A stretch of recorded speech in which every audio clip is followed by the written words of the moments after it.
Hello students, welcome to my channel easy learning accounts. तो आज से स्टार्ट करेंगे हमारी सीयूटी की प्रिपरेशन, जो कि मैं पहला डोमेन बिजनेस स्टडीज से करने वाली हूँ। स्टार्टिंग का तरीका क्या होगा कि हम शॉर्ट में एक बार पूरे चैप्टर को एक री रिवाइज करेंगे, सम अप करेंगे और फिर उससे बेस कुछ एमसीक्यूज को अटेंड करेंगे। तो जो हमारा पहला चैप्टर है बच्चों, उसका नाम है nature and significance of management. इसमें हमने सबसे पहले पढ़ा था मीनिंग ऑफ मैनेजमेंट, उसके बाद एफिशिएंट और इफेक्टिवनेस में अंतर, जिसमें एफिशिएंट अगर हमारा काम विद इन कॉस्ट है, इफेक्टिव जब विद इन टाइम है तो इसे एफिशिएंट इफेक्टिव बोलते हैं। फिर बहुत सारे फीचर्स थे जो हमने कवर किए, जैसे intangible, management is all pervasive, goal oriented, continuous process, multi dimensional. तो ये सारे हमारे फीचर्स थे। फिर हमने ऑब्जेक्टिव्स पढ़े थे इस चैप्टर में, जिसमें हमारा पहला था ऑर्गेनाइजेशनल ऑब्जेक्टिव, दूसरा था पर्सनल, तीसरा सोशल ऑब्जेक्टिव। ऑब्जेक्टिव के साथ साथ काफी इंपॉर्टेंस भी कवर किए, जैसे helps in development of society, helps in achieving the goal, helps in efficient and effective administration, growth and expansion, optimum utilization of resources, है ना। तो ये सारी चीजें हमने मैनेजमेंट की इंपॉर्टेंस में पढ़ी। फिर हम चले गए सीधे नेचर को पढ़ने, जिसमें बच्चों as a science, art, profession, हमने तीनों के पॉइंट्स कवर किए थे, जिसमें हमने पढ़ा था कि ये कौन कौन से तीन फीचर्स हैं जो साइंस में है लेकिन उसमें से केवल एक मैनेजमेंट में है। प्रोफेशनल में भी केवल एक फीचर था, well defined body of knowledge, बाकी सारे के सारे फीचर्स हमारे मैनेजमेंट के अंदर नहीं आते थे। तो फुल फ्लेज प्रोफेशन नहीं था, लेकिन आर्ट पूरी तरह था। उसके बाद हमने पूरी हायरार्की रेडी की लेवल्स की, जिसमें टॉप लेवल, मिडिल लेवल और लोअर लेवल के बारे में पढ़कर साथ में ही हमने उसके अंदर कौन कौन से मैनेजर्स आते हैं, जैसे CO, CFO, COO, director, chairman, ये सब के सब टॉप लेवल। जनरल मैनेजर को छोड़ के किसी भी नाम के पीछे अगर मैनेजर है तो मिडिल लेवल, और उसके बाद डिपार्टमेंटल हेड, डिविजनल हेड और प्लांट सुपरिटेंडेंट, ये सब मिडिल लेवल। और जो है लास्ट में फोरमैन, सुपरिटेंडेंट, सुपरवाइजर, ये सब क्लर्क, ये सब लोअर लेवल, और उसके फंक्शंस भी रेडी किए।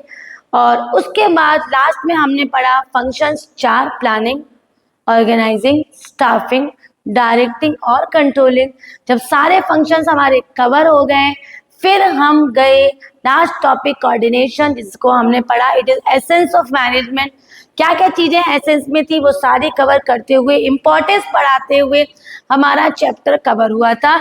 अगर आपको लग रहा है मैम जल्दी जल्दी हमें चैप्टर को बढ़ा रही हैं, तो आप यूट्यूब पे जाइए, मेरे चैनल को सर्च करिए इजी लर्निंग अकाउंट्स, और इजीली आपको मिल जाएगा मेरा चैनल। उसमें एनसीईआरटी के नोट्स हैं, चैप्टर वाइज हैं, वन शॉट जो मैंने आपको बोर्ड एग्जाम से पहले दिए थे, अब उसे देखो ताकि चैप्टर डिटेल में आपको समझ आ जाए। अब हमारा काम क्या है, सीयूटी की प्रैक्टिस करना। तो उसके लिए हम चैप्टर वाइज कुछ पीवाईक्यूज, कुछ क्वेश्चंस करेंगे, तो उसी की प्रैक्टिस कर लेते हैं। तो देखते हैं हमारा पहला क्वेश्चन। पहला एमसीक्यू कह रहा है कि management is considered to be an art because. तो क्या रीजन है कि मैनेजमेंट को हम आर्ट बोलते हैं? क्योंकि यूनिवर्सल वैलिडिटी है, बिल्कुल गलत। Principle of management have universal application, ये भी गलत।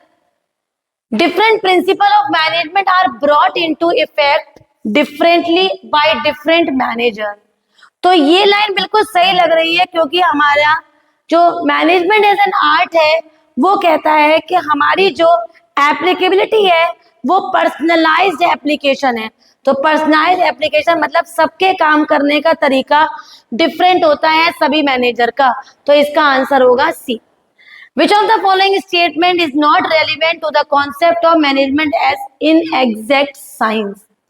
तो मैनेजमेंट इन एग्जैक्ट साइंस है, ये कौन सा सेंटेंस है जो इसका रेलिवेंट पॉइंट नहीं है? Which among them statement is not relevant to the concept of management as an inexact science? The principle of management lack universal validity. The principle of management lack universal applicability. The principle of management have to modified according to the different situation. The management involved dealing with human behavior and outcome cannot be predicted with utmost accuracy। तो इसका answer होगा the principle of management lack universal validity. तो management का जो principal है उसमें universal validity नहीं होती और बेस्ड ऑन एक्सपेरिमेंटेशन नहीं होता। इन दोनों की वजह से ये इनएग्जैक्ट साइंस होता है, इसलिए फर्स्ट ए इसका आंसर होगा। आगे बढ़ते हैं हमारे तीसरे क्वेश्चन में, 20th क्वेश्चन। तो 20th क्वेश्चन कह रहा है कि the authority responsibility relationship that exist between the organisation give rise to.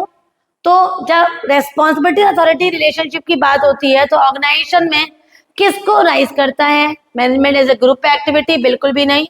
Multi dimensional? बिल्कुल भी नहीं, क्योंकि यहाँ कोई डायमेंशन की बात नहीं हो रही है। Different level in the organisation? तो अथॉरिटी एंड रेस्पॉन्सिबिलिटी हमेशा डिफरेंट लेवल की बात करेगी, क्योंकि टॉप लेवल के पास अथॉरिटी होगी और लोअर लेवल के पास हमेशा responsibility. Now, which among following is not the designated related to the top level management? इसमें कौन सा टॉप लेवल मैनेजमेंट नहीं है? तो production manager top level management नहीं है। Which of the following is not the designated related to the middle level management? तो operational head नहीं है। नॉट पूछ रहा है तो चीफ ऑपरेटिंग ऑफिसर मतलब COO। ये COO किस में आएगा बेटा? COO आ जाएगा हमारा टॉप लेवल में।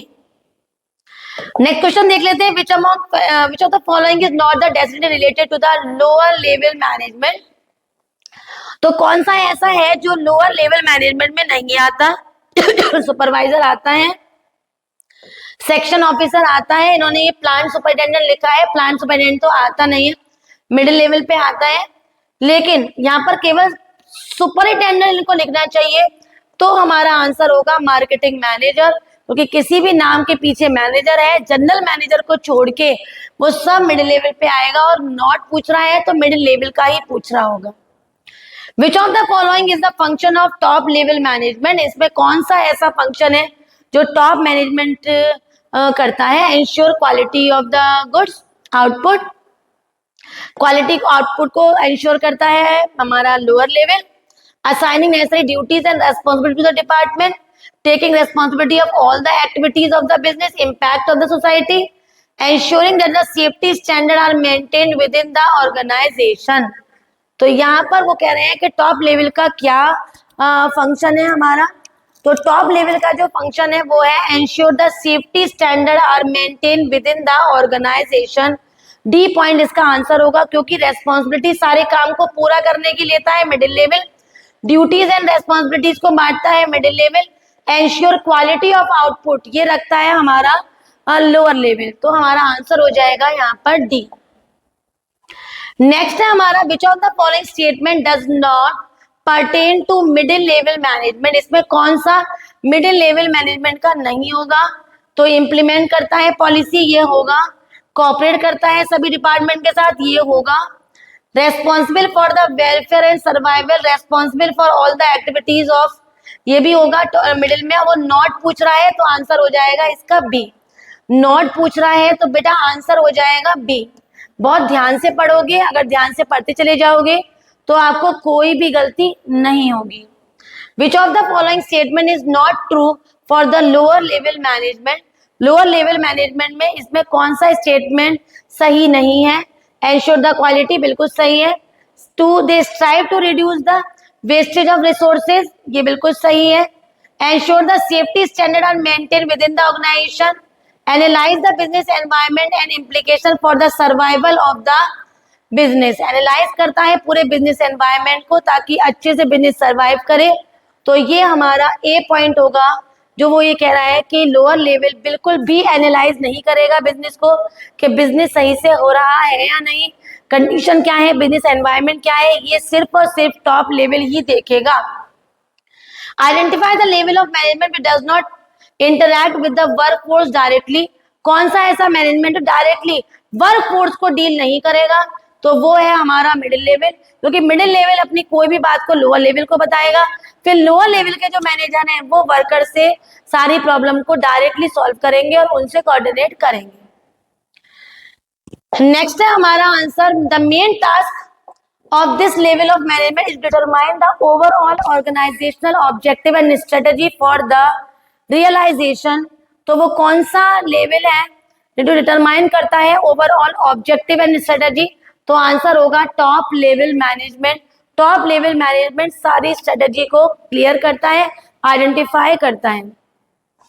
This level of management serves as a link between the top level and the first line manager. तो आंसर हो जाएगा middle level, because first line manager को हम लोअर लेवल बोलते हैं और टॉप लेवल और मिडिल लेवल, लोअर लेवल के बीच में जो मैनेजर आता है वो होता है मिडिल लेवल।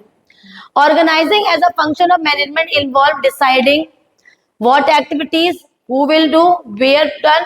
तो ये हो जाएगा हमारा all the above। तो ऑर्गेनाइजिंग बताता है क्या रिसोर्सेज की जरूरत है, क्या टास्क है, where it will done, कहाँ ये काम होगा, तो ये सारी चीजें हमें बताता है। तो it is all the above।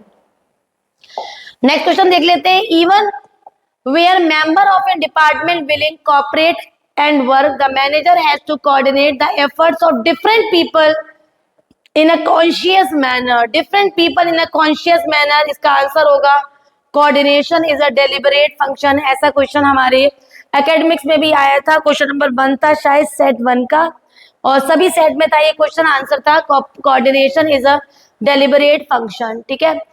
They train their staff cooking, packing, inventory management. The employees are happy and satisfied with the remuneration and incentive। तो यहाँ पर कौन से ऑब्जेक्टिव की बात हो रही है? तो आंसर होगा हमारा पर्सनल ऑब्जेक्टिव।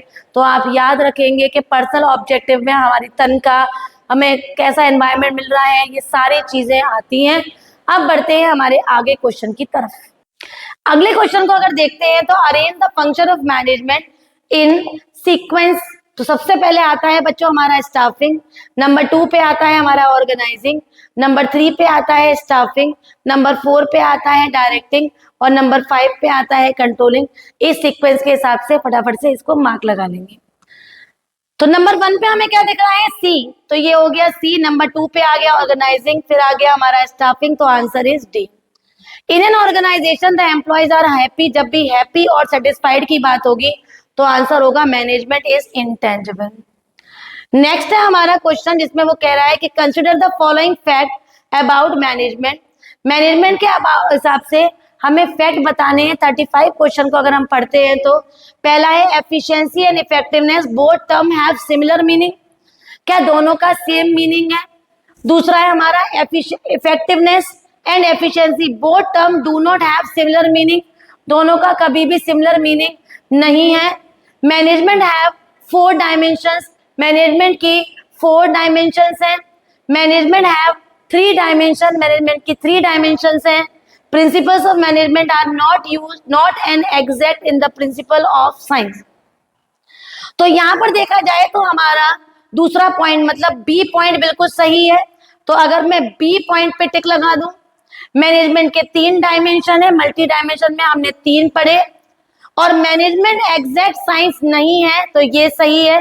तो क्योंकि बी, डी और ई तीनों सही हैं तो आंसर होगा सी। तो आंसर होगा सी। नेक्स्ट है हमारा arrange the function of management in correct sequence. सारे फंक्शन को सही सीक्वेंस में लगाएंगे। पहला है हमारा ए, तो ये हो गया हमारा ए। दूसरे नंबर पे है बेटा प्लानिंग के बाद ऑर्गेनाइजिंग, तो आंसर हो गया डी। तो आंसर हो गया डी। आगे बढ़ते हैं, क्वेश्चन नंबर 37 की तरफ चलते हैं। तो 37 हमारा क्वेश्चन है which of the following is not considered as top management of organisation. इनमें कौन सा टॉप मैनेजमेंट में नहीं आएगा? तो वो आएगा प्रोडक्शन मैनेजर, क्योंकि प्रेसिडेंट, चेयरमैन और चीफ ऑपरेटिंग ऑफिसर ये सब के सब हमारे टॉप लेवल पे आते ही हैं। Consider the following fact about management. इसमें कौन सा फैक्ट सही है मैनेजमेंट के अकॉर्डिंग? तो इनको एक एक करके पढ़ लेते हैं। तो पहला अगर हम पढ़ेंगे management is not a tangible force, तो बिल्कुल सही बोला है कि मैनेजमेंट टेंजिबल फोर्स, और चारों में ही हमारा ए पॉइंट सही है। दूसरा है हमारा management is not intangible force, तो बिल्कुल गलत बात है, बी बिल्कुल भी सही नहीं है।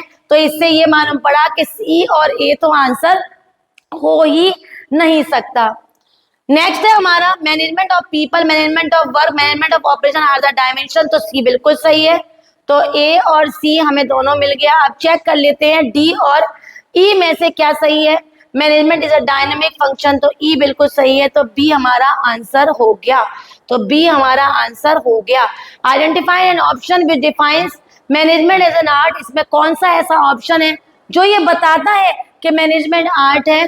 तो आर्ट में आता है बेटा हमारा पर्सनलाइज्ड एप्लीकेशन, और इसका ऑप्शन देख लेते हैं, हमें ऑप्शंस क्या दे रखे हैं, इसके ऑप्शंस हमें दे रखे हैं ए बी सी डी, ठीक है। मैं सोच रही थी कि ए बी सी तो ऑप्शन ग्रुप में होंगे, सिंगल है। तो personalised application, principles based on application, universal validity, restricted entry profession है, यूनिवर्सल साइंस है, principles based on application science है, पर्सनलाइज्ड एप्लीकेशन इसका आंसर होगा। तो आंसर है इसका क्या, ए। आगे बढ़ते हैं 40th क्वेश्चन की तरफ। तो 40 क्वेश्चन, नेक्स्ट क्वेश्चन कह रहा है अरेंज द फॉलोइंग फंक्शन। तो अरेंज वाले क्वेश्चन कई बार रिपीट हुए हैं, क्योंकि ये बेटा एग्जाम्स में भी बहुत बार आए हैं, इसलिए क्वेश्चन भी कई बार रिपीट हैं। तो यहाँ पर सबसे पहले आएगा हमारा प्लानिंग, और बी हमारा आंसर है, क्योंकि प्लानिंग के बाद सी है ऑर्गेनाइजिंग, तो बी हमारा आंसर होगा। आगे क्वेश्चन से पहले एक बात सुन रही, हमने पी वाला क्वेश्चन अटेंड किया, अब इस क्वेश्चन में हमने फटाफट से देखा कि भैया प्लानिंग और ऑर्गेनाइजिंग है, तो बी के बाद सी है, तो जैसे हमने बी लगा दिया, ठीक है। अगर हमें बी और सी दूसरा भी दिख रहा है, तीसरा हमने देखा भैया स्टाफिंग है, तो हमने ये देख लिया, तो कभी कभी लास्ट तक आते आते भी हमारा क्वेश्चन रॉन्ग हो जाता है, जैसे डायरेक्टिंग है फिर कंट्रोलिंग है, तो ई है फिर डी है। तो ये छोटी छोटी बातों को भी हमें देखना है, क्योंकि एंड तक कोशिश की जाएगी कि हम कैसे भी जल्दबाजी करें और अपने आंसर को रॉन्ग कर लें, जो कि हमें बिल्कुल भी नहीं करना है। अगले क्वेश्चन की तरफ अगर बढ़ेंगे, तो यहाँ पर हमें बच्चों एक पैराग्राफ पढ़ना पड़ेगा। मैनेजमेंट एक ऐसा प्रोसेस है जिसमें ये 5 स्टेप होते हैं, एफिशिएंटली और इफेक्टिवली हम गोल को अचीव करते हैं। एफिशिएंटली का मतलब होता है विद इन कॉस्ट काम करना। एक कंपनी ने टारगेट किया 10,000 यूनिट एक साल में बनाने के लिए, to achieve the target the manager had to operate on double shift due to power failure most of the time. तो ये उन्होंने एक केस स्टडी टाइप क्वेश्चन दे दिया। अब पहले में पूछ रहे in the above case manager was efficient and effective both, only efficient but not effective but not so efficient। तो इसका आंसर होगा हमारा डी का रीजन क्या है कि उसको 10,000 यूनिट का टाइम मिला और उसने काम को पूरा किया, लेकिन उतने काम में नहीं, क्योंकि most of the time failure, time पूरा नहीं कर पाया, मतलब टाइम पे काम नहीं कर पाया। इस क्वेश्चन में जो हमारा आंसर होगा वो आप ध्यान से देखो, कंपनी ने टारगेट को तो पूरा किया लेकिन डबल शिफ्ट में काम किया। एक बात बताओ बच्चों, अगर कोई भी डबल शिफ्ट में काम करेगा तो क्या ज्यादा लागत नहीं लगेगी, ज्यादा कॉस्ट खर्च होगी ही होगी। तो आंसर होगा effective but not efficient. Efficient बिल्कुल भी नहीं है क्योंकि कॉस्ट ज्यादा खर्च हो रही है, लेकिन इफेक्टिव है क्योंकि वो टाइम से काम को पूरा कर रहा है। Now cutting down the cost but not achieving the target production is an example of, मतलब क्या है इसका, cutting down the cost, cost को कम करना, but not achieving the target production, not achieving the target production, target को पूरा ना करना। तो इसका आंसर होगा सी, efficient but not effective। मतलब काम तो उसने कॉस्ट को तो कम कर दिया, टाइम पर नहीं किया, तो यहाँ पर आंसर हो जाएगा सी, एफिशिएंट है क्योंकि टाइम पर नहीं किया, तो वो इफेक्टिव बिल्कुल भी नहीं है। That implies setting goal in advance, developing a way of achieving them efficiently and effectively. अगर गोल को हम पहले से एडवांसली तय कर लेते हैं, प्लान कर लेते हैं, तो बच्चों इसको कहते हैं हम प्लानिंग। आगे बढ़ते हैं, is the management function of monitoring organisational performance towards the attainment of organisational goal. किसी भी गोल को देखना कि वो कायदे से हो रहा है या नहीं हो रहा, इसे कहते हैं कंट्रोलिंग। तो controlling is the last functions of management. तो कंट्रोल में हम देखते हैं कि क्या काम कैसे हो रहा है। Now that determine what activities and resources are required, क्या एक्टिविटीज में रिसोर्सेज की हमें जरूरत है, तो इसको हम देखेंगे ऑर्गेनाइजिंग, कि हमें किसकी जरूरत है, इम्प्लीमेंट करेंगे प्लान को, असाइन करेंगे ड्यूटीज, डिपार्टमेंटलाइजेशन, वो सारी चीजें हमारी ऑर्गेनाइजिंग में ही आएंगी। और हमारा लास्ट क्वेश्चन है identify a combination of fact that are true for the concept of management. Concept of management में वो कौन सा पॉइंट है जो बिल्कुल सही है। तो यहाँ पर अगर हम देखें, management is goal oriented and promote efficiency in the company, तो ए पॉइंट हमारा बिल्कुल सही है। और ए पॉइंट हमारे तीनों पॉइंट में है, ए में, बी में और हमारे डी में। तो अभी कंफ्यूजन है, सी तो बिल्कुल ही गया काम से, इसमें तो इसका आंसर नहीं होगा। दूसरा है हमारा, it is an internal feeling अर्ज and a complex process. Management एक कॉम्प्लेक्स प्रोसेस है, तो ये लाइन भी बिल्कुल सही है। तो ए और बी दोनों सही हैं। फिर भी और भी पढ़ लेते हैं। Management lead to duplication of work, बिल्कुल भी नहीं। It reduce the employee turnover and increase the inflexibility in working, बिल्कुल भी नहीं। तो आंसर होगा बी।